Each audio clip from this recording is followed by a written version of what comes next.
Welcome to NFL World, where the NFL starts and ends. I'm your host, Jacob. And we the Dallas Cowboys that happened on Thursday Night Football, week 1 of the NFL season. And there was a lot going on here, so let's quickly try to unpack the beginning, which this game got chippy quickly. There was an ejection. There was quite a few points scored in the first half, and then we had a weather delay. There was a lot going on. Let's first begin with what happened in the beginning of the game. The first play of the game after the kickoff, there was an injury on the Eagles, the fullback. So he's sitting there. They're checking out, and you could see he was engaged with a Cowboys special teamer. And when he was trying to pull away or was still engaged, he ended up grabbing for his ankle. It was like high ankle, so who knows exactly what it was. It looked to me more like an Achilles because that's where you typically grab an Achilles. But other than that, like I couldn't really tell. I don't want to speculate. So the guys are just hanging around, all the players, and Cowboys are in their huddle, the Eagles are in their huddle. Jalen Carter is like 2 or 3 yards ahead of his huddle, trying to intimidate. And what ended up happening was Dak ended up stepping out of the huddle, and then Jalen Carter spit on him. Well, the official was right there, and the NFL is trying to enforce this rule of sportsmanship. Well, that's not very sportsmanlike. So they called it an unsportsmanlike conduct, and then they ejected Carter. So 15 yards, the ball moved from like the 30 because the Cowboys only returned it to the 30-yard line. The ball moves from the 30 to the 45, and the best defensive player on the Eagles is ejected. Later in the game, after we're coming out of the delay, it was found that no, Jalen was saying something. I don't know what Jalen said. Dak kind of stepped up into the huddle, but not out of the huddle. He was in between his offensive linemen still, and kind of spit in the direction of Jalen Carter, but not at him and not hitting him, just more into the ground, but in that direction. And Carter's like, "Why are you spitting at me?" And Dak said, with more colorful language that we cannot share here on YouTube, "Why would I spit at you? Why in the world would I spit at you?" And for whatever reason, after that, Carter spit at him. Maybe the colorful language helps give more context. I don't know. But he spit at and onto Dak. The official was right there, threw the flag. Carter was ejected. The Cowboys move up 15 yards. That affected the whole game. Really did. Because that place was rocking. And then as soon as that happened, all that energy went bye-bye. See you later. It all went out of that building. And then the Cowboys walked down the field. They were actually able to run the ball pretty effectively. They ended up scoring a touchdown by the run game from Javonte Williams. Down the field, they scored a touchdown from Javonte Williams. That was number 2 for the game for him. Eagles come back. We didn't see a punt until like the third quarter. And then we didn't see a turnover until later in the third quarter, where Miles Sanders, the former Eagle, after having a big 49-yard run, ended up turning over the football after fumbling, which was picked up by Quinyon Mitchell, who actually I thought played pretty well. He got beat a few times, which we'll get into a little bit later, but Dak Prescott was the one to make the tackle, so that didn't become a touchdown. And then we had the weather delay, which the game only resumed 62 minutes later. And then the offenses just died out because at that point the score was 24-20. The offense died out, and the defenses actually started to play because the defense, for the most part, on each side were not playing at all. And like I said, they actually started making plays. Dallas held Saquon Barkley to 60 yards rushing. They couldn't really stop Jalen Hurts rushing. The addition of Kenny Clark was impactful, pretty impactful. He had a half a sack and he had 4 tackles against the run, so that's good. They didn't get a lot of pressure, but neither did the Eagles, which I don't understand why the NBC kept talking about it so much. I mean, I do get the reason why they wanted to talk about Michael Parsons, but they talked about it a lot and weren't talking about the Eagles. They talked about it one time and saying, well, on the first touchdown, I believe, of the Eagles, they said how many people the Eagles lost after the Super Bowl for retiring and leaving and joining other teams, which is fine. But also understand by that logic and perspective, they lost them. They had free agency and they had the draft. They traded Micah a week ago. That's not the same thing. You can't use that as an example. They just kept talking about Micah over and over and over again. And I understand it's still new, but at the same time, it's going to be like, come on, dude. The Eagles can't get pressure either. Only when both teams started to blitz after the rain delay, or really it was a lightning delay, not really rain, then were they getting pressure. But they didn't sack Dak Prescott. I don't think they sacked Dak Prescott once, and I think the Cowboys sacked Jalen Hurts once, maybe twice. That was it. But they did get pressure. The Cowboys were able to get pressure. There was a lot of missed holding calls on both sides. One of them, I'll give you 2 examples, one from each team.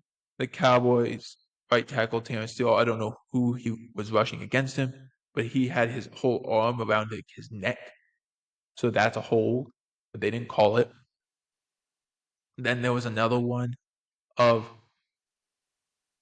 the Cowboys.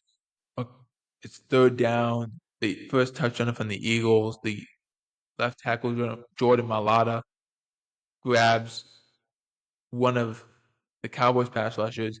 And the rule is you can grab him here. You can. You can grab him.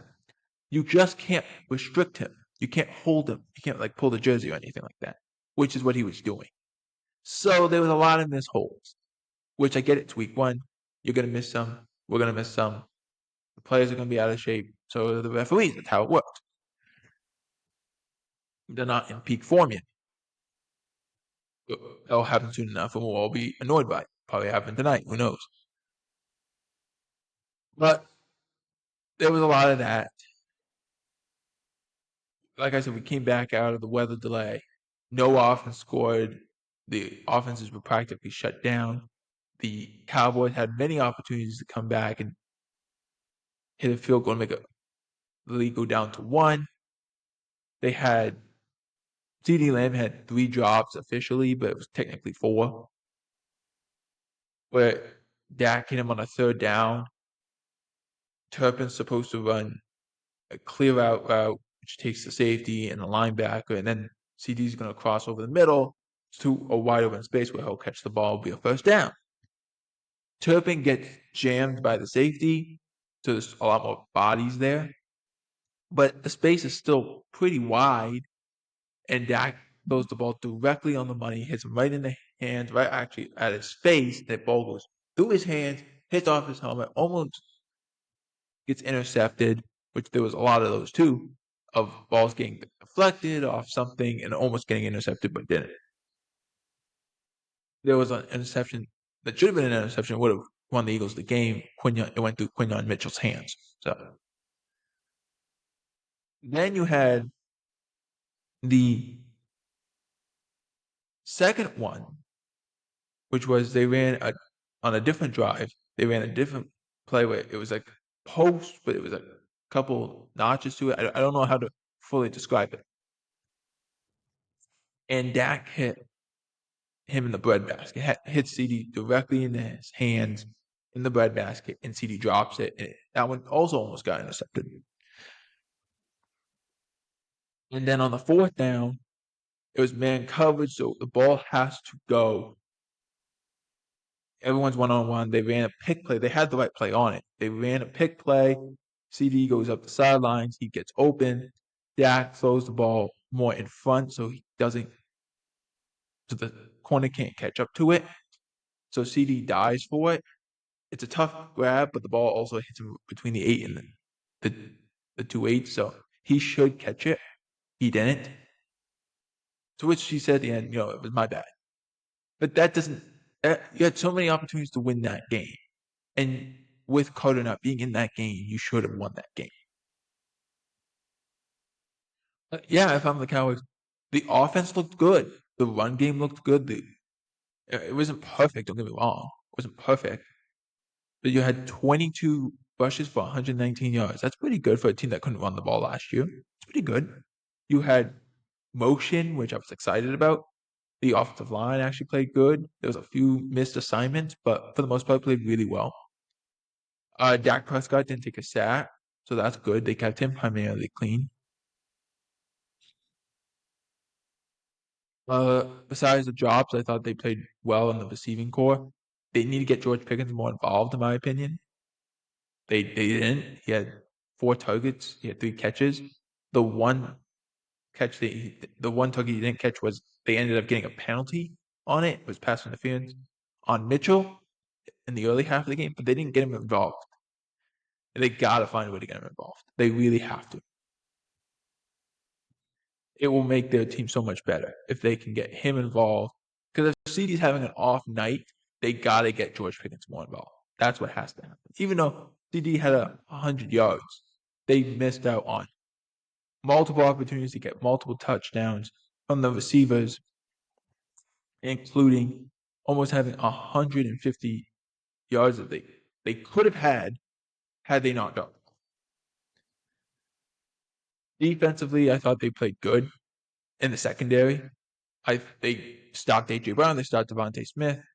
When Diggs, who didn't play a lot, played 27 snaps, he actually played really well when he was out there. When Diggs and Bland were covering both Devontae Smith and AJ Brown, 2 catches, 12 yards. That's it. AJ Brown had 1 catch for 8 yards the entire game. 2 catches, 12 yards. That's it. And I think that was all from Devontae Smith, who had, I think that was about 2 catches, 12 yards from him. So if you count it all up, it was 3 catches, 20 yards for the whole night. So you did your job on those guys. Besides the 51-yard catch allowed by Elam, where he got beat to the inside and couldn't fully recover. He was not in bad position. He just didn't knock the ball away, and he wasn't getting back into the inside of that ball. Other than that, they did a really good job. Again, the pass rush was not perfect, but it was fine. They did get some pressure on him later, which you just got to make those plays. They actually got pressure. They just didn't sack him. The same thing with how many times, if you watch the game, how many times did they get right around Saquon Barkley? They forced him to have to redirect where he wanted to go, and they just didn't tackle him. It happened a lot, so they got to work on that. But other than that, I thought they played fine. And then when Kenny Clark played really well. I thought he had 4 tackles against on one play, so he played well. He had a half sack, so there you go. I liked what I saw. I do like what I saw. The linebackers did not play well. That was the big concern. The linebackers did not play well. And so of all the things that need to be addressed, which again the pressure needs to be addressed a little bit, the linebackers, that's my big takeaway is they didn't play well. Other than that, I thought everyone played well. I thought the offense played good. I thought the schematics were good. I thought the motion was good. I thought they did a good job. I thought Dak did a good job. Even though the numbers don't speak it, he went 21 of 34, he would have, if you don't count those drops, he had a really nice game. And if you look, even on the drops, he didn't miss really anyone. He was on target. He was beating Vic Fangio, which he's always had a hard time against Vic Fangio. I don't think he's ever beaten Vic Fangio. So he was actually playing really well, all things considered. Just you have to watch the game to actually see that because the stats don't bear it out. Now to the Eagles. outside of the Jalen Carter stuff, I thought the offensive line was really good. I thought the run game was really good. Not getting AJ Brown and Devontae Smith involved was bad. There's no way Jahan Dotson should have as many catches as AJ Brown. That should never happen. There's no way AJ Brown should only have one catch in the game on one target. That should never happen. They gotta find a way to get him one off. Landon Dickerson, the All Pro left guard, he got injured. He was injured before this game, but he really got nicked up, and he ended up leaving the game. So that's not great because now you already have a backup in Steen playing because you lost Mekhi Becton last year. Well, now Dickerson, you don't know how long he'll be out. If he'll be out for the next game, you don't know. You had to put in a backup, so you technically have two backups in there, which caused a few problems. Um, you made Jalen Hurts run a lot for his life, but other than that, I thought you did good. I thought you had some good stuff. There's I'm concerned about this defense. If I'm the Eagles, really, they gave up too much. They gave up too many yards. They really could not shut down the Cowboys. They really could, and part of that's Jalen Carter not being there, but they really couldn't shut him down. This offense was running, able to run the football, throw the football, do all those things. Not good enough by that defense. I'm concerned about their cornerback too, because I thought cornerback two was not good in this game. Adoree Jackson got beat a lot, and then he got taken out of the game for what I thought he got benched, but at first it was, but no, it was he didn't get benched. He got injured, and they were evaluating him for a concussion. He was injured, evaluating him for a concussion. I didn't mean to put it in quotations, but he was injured. So then they put it Bennett, who they got from the Raiders just a few weeks ago, and he didn't do that great. Donovan Mitchell got beat a few times, but for the most part was really good. We never mentioned Cooper DeJean's name because I don't think the Cubs were even willing to target him. So there you go. And that's how you measure a good corner, in my opinion.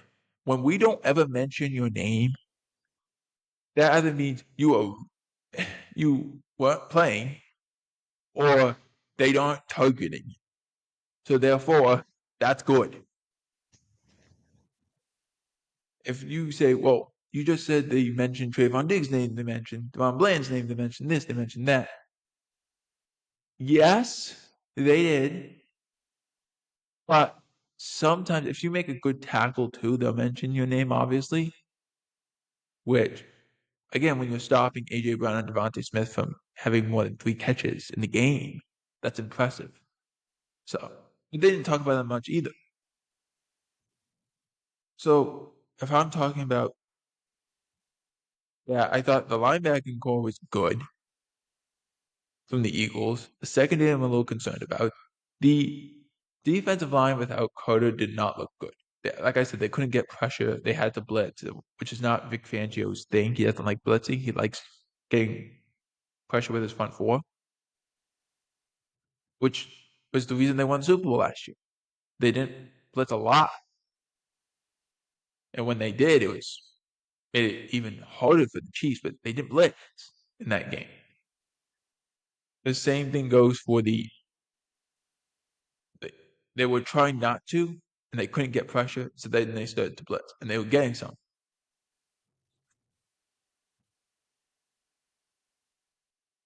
So I'm a little concerned about that. Also, as talked about on Pro Football Talk by Mike Florio, he tweeted out during the game that due to the NFL trying to make this more of a thing with sportsmanship and really push this ruling of sportsmanship, there's a possibility of a suspension in Jalen Carter's future. So who knows how much the NFL's going to make an example out of him? Whether it's one game, it's 2 games, who knows? But if they do, he's not going to play in that Chiefs game, and that's a big game. So we'll see what happens. I don't think Dak Prescott will get suspended. He might get talked to. He might get fined, but I, I really wouldn't be able to see him get fined because they didn't catch it until really like we were waiting for the game to come back from the rain delay or from the weather delay, I should say. It wasn't rain; it was lightning. But other than that, like again, like their defense, I thought played well in the second half. The offense, I don't think was playing that great. But other than that, there's a lot of promising things from both sides. For the Cowboys, if you're looking at the promising stuff, was they held the Super Bowl champions to 24 points, and they held Saquon Barkley in check. There were some big runs by him, but they held him in check for the most part. And your run defense looked better. You just got to tackle. You just really have to tackle because you were making him redirect and all that stuff. For the Eagle side, obviously the concern at corner, but the offensive line looks like it's in peak form. The run game looks like it's peak form. Saquon looks like he's in peak form. Jalen Hurts, at least running the ball, looks like he's in peak form. But you gotta find a way to get hit. You gotta find a way to get AJ Brown and Devontae Smith the ball more than what you already did. Like the Eagles won this game, but it almost didn't feel like anyone had a chance to win. It felt like this game was one way or the other, like blowout this way or blowout that way. It didn't feel like it was that close of a game. But let me know what you guys think. How would you rate that game on an ABCD scale from the Philadelphia Eagles and the Dallas Cowboys on Thursday Night Football? Let me know in the comments. For NFL World, I'm Jacob Hubert. Out.